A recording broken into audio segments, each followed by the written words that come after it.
As a wildlife photographer and naturalist, I know that nature keeps a lot of secrets and will only reveal them to those who are worthy, persevering for weeks, months and years, with sitting for long hours, mosquitoes, hot and cold conditions, thunderstorms and rain, all must be endured.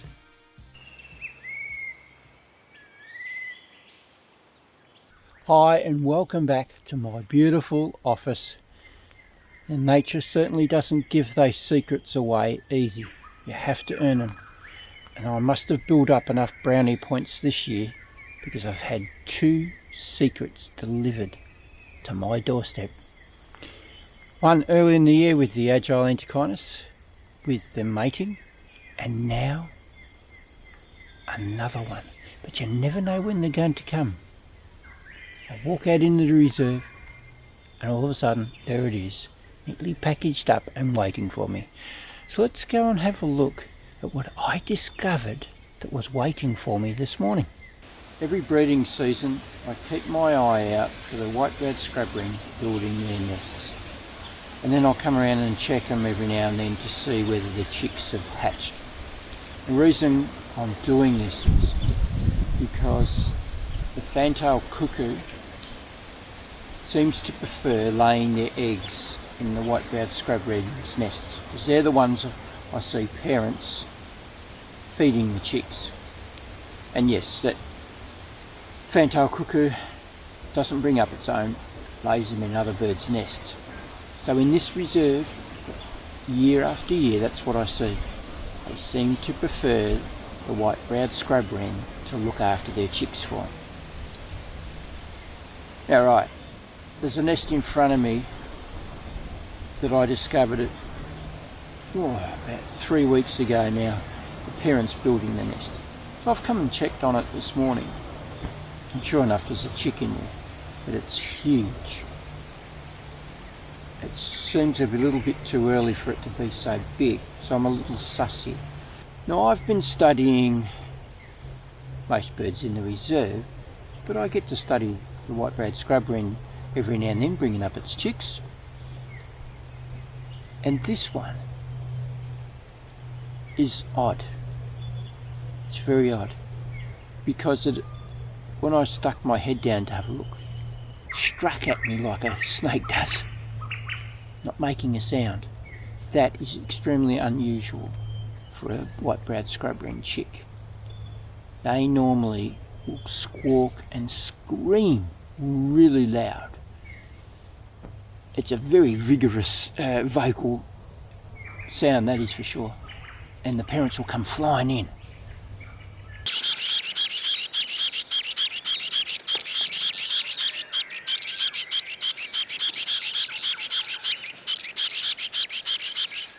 This thing's not making a sound, so I'm very sus that I may have discovered, after 10 years, a White Browed Scrubwren bringing up a Fantail Cuckoo's chick. Now I'm not 100% sure, I'm sort of 80% confident that I'm right, but in 5 days time I would expect that I would know the answer by then. But I've been filming them coming in, feeding the chick, watching what's happening, and it's definitely a subject of interest to me. So that's what I'm going to do. I'm going to watch out for them, and I'll get back to you in 5 days time with the answer.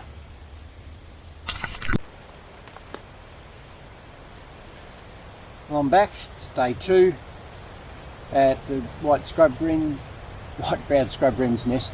It's gale force winds today. It's really strong. But what I learnt last night after looking at all the footage I'd taken yesterday, there's no doubt in my mind now that this is not a White Browed Scrubwren chick. Right, so first clip, comes in, feeds a chick, doesn't really put its head out, but then it turned around and gave Mum a little package, big packet of poo for her to take away. It was far too big for a scrubwren chick. So that made me even more suspicious than I already was. But then Mum came back to feed the chick. The chick put its head out. So as Mum come up, I could gauge the sizes. It was massive. It was massive, as you can see right now. There is no doubt that this is a Fantail Cuckoo chick. This is going to be an unbelievable story to tell on my documentary besides the Agile Entertainment, which I might add, I now have to split my time. There's no way known I'm missing out on this. I want to get as much footage and photographs as well as I possibly can of this event. Rare. I've been waiting 10 years to try and get something like this, and finally it happens. Wow, coronavirus, horrible year. But in amongst it, I've just been getting some amazing insight into wildlife. The Agile Antechinus actually mating. Now I'm getting a Fantail Cuckoo chick being brought up by surrogate parents. It's just going to be awesome. Getting great footage, awesome audio, a shotgun microphone up really close to the nest so I can hear everything. Get some awesome photographs as well. Yeah, it's going to be really good. Hopefully there won't be any incident with the nest being destroyed and I miss out. But there you go. Right, what I'm going to do now is you won't see me for a few days. We'll come back and I'll give you a catch up on what's been going on.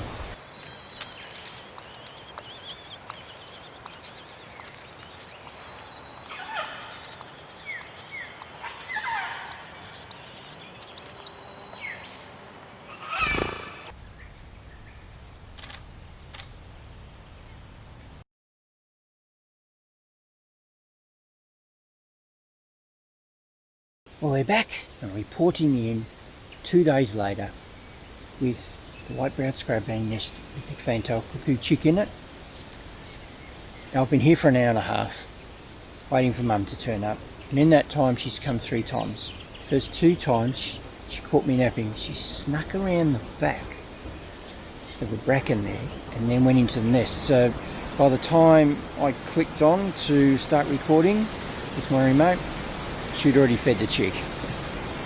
But the 3rd time she starts coming down nicely in the front here, the way she would normally come. A family of 4 very young kids stop right here, yelling and screaming like kids do when they're playing in the bush.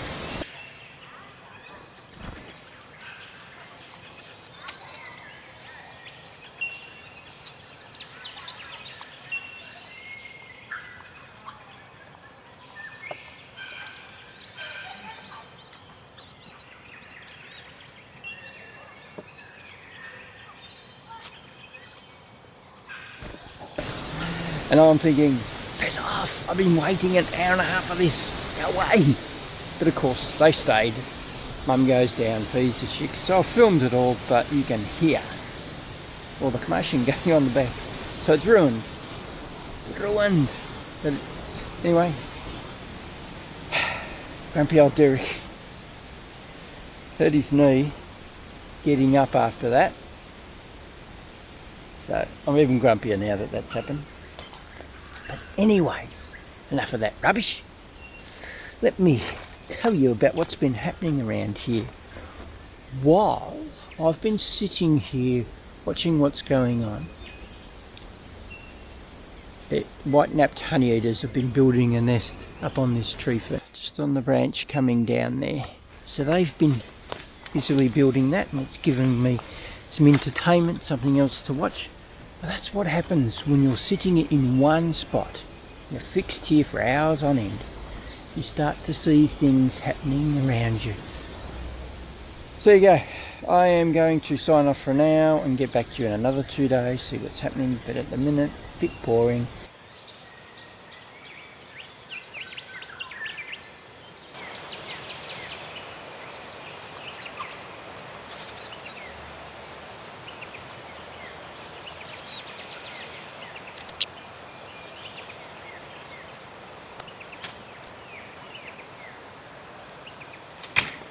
It's day 6, and this morning when I turned up at the nest, the chick was halfway out. So I was a little sus that today's the day when it actually leaves. So I set myself up, got the camera going, got a little bit of footage of the chick halfway at the nest, and took a photograph as well. It receded back in a little bit. Mum came, fed the chick, filmed that.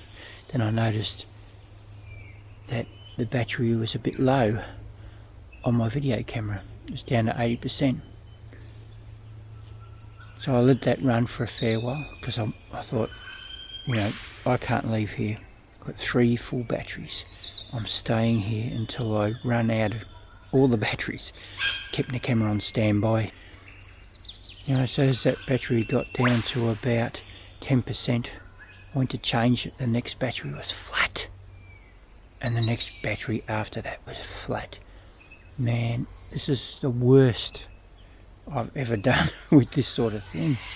I've had one battery flat that I've forgotten to charge, but not having all 3. You know, having 2 spare batteries completely flat. Man, I was so angry with myself. Anyway, I shot off home, charged the batteries up, because I'm thinking, you know, it's going to happen, isn't it, when I'm away? And hopefully it doesn't, though. And I can come back and catch it on film. But it's 1:30 now. By the time I've returned for the second time, the nest is empty. So what do we do from here? Is that the end of it? No. Hopefully Mum and Dad would show me where the chick is. So I just stood here for about 15 minutes. Mum and Dad come back, and sure enough, over the back of the nest, where there's a lot of bracken and the lower ground ferns, is where the chick was. So I just made my way around, checked out what was going on, put my video camera back over because I could see it, got a little bit of footage of Mum feeding the chick, which is awesome. I thought, okay, if that's as much as I'm going to get, you know, that's really good. Still tells a nice story there. But I really would like a photograph. So anyway, the chick eventually did a runner, shot over further. I got some more footage of it being fed, but more out in the open. Then it's moved on, it's gone under the bushes there. I can't get a photograph of it yet, and it seems quite comfortable now. Now when a chick first leaves the nest, there's all this panic and anxiety. Mum's coming in and Dad's coming in, feeding them regularly. But all that's wound down now. The action's stopped and it's quite comfortable where it is. And I think with the chick leaving the nest so early, triggers the natural instincts of surrogate parents to get into action to constantly feed it. I think that's right anyway, because when it was in the nest they were coming like regularly every 20 minutes, 30 minutes, sometimes a little earlier than that, but it's probably too long for it because it's such a big chick. It needs more food than that. So I'm figuring that might be the case, why it leaves so early, because it could still fit in that nest for quite a few more days. Now I'm just going to hang around. It's quite a dark and dull day. I should be flying the drone, but it's just too dark. There's no one in the reserve, there's no wind, it's just too dark, and I just can't get to finish my little project with the drone. But hopefully I can get a photograph here.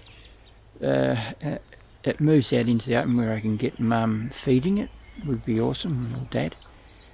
But if it goes back into the ferns, it's too dark, and the 7D Mark II just struggles a little bit in that low light. Anyway, waffling on far too much, I'm going. Catch you a bit later on. Well, we've come to the end of this video. I don't think I'm going to get any more of this Fantail Cuckoo chick story, because it's far too dark now. It's getting darker and darker. Clouds are getting heavier. Later in the afternoon, we're supposed to get rain, and it's coming all the way down from Darwin. Crappy huge strip all the way across Australia. It's going to hit us, and they're expecting torrential downpours tomorrow. So I might not be able to come out and see what's going on with the chick. I'll give it a try, we'll see what happens. But it's going to last for the next 2 days, this rain, so yeah. There you go. I have to give nature a big thanks for letting me into one of her secrets again. I've seen, you know, white browed scrubwrens feeding the chicks every couple of years or so, especially in this area. I'll give you a look. In that area there, that's where the nest is and where I've been filming Fantail Cuckoo chick. I've seen them in this area so many times over the years, and I just had to hope that I would find the nest early enough, which is what I did. So it could be the same parents that I see get chosen every year to raise that chick, a chick. It's been awesome, but I've come to the end of it. I think that's pretty much for sure, but you never know, might catch up with them another day if I'm lucky.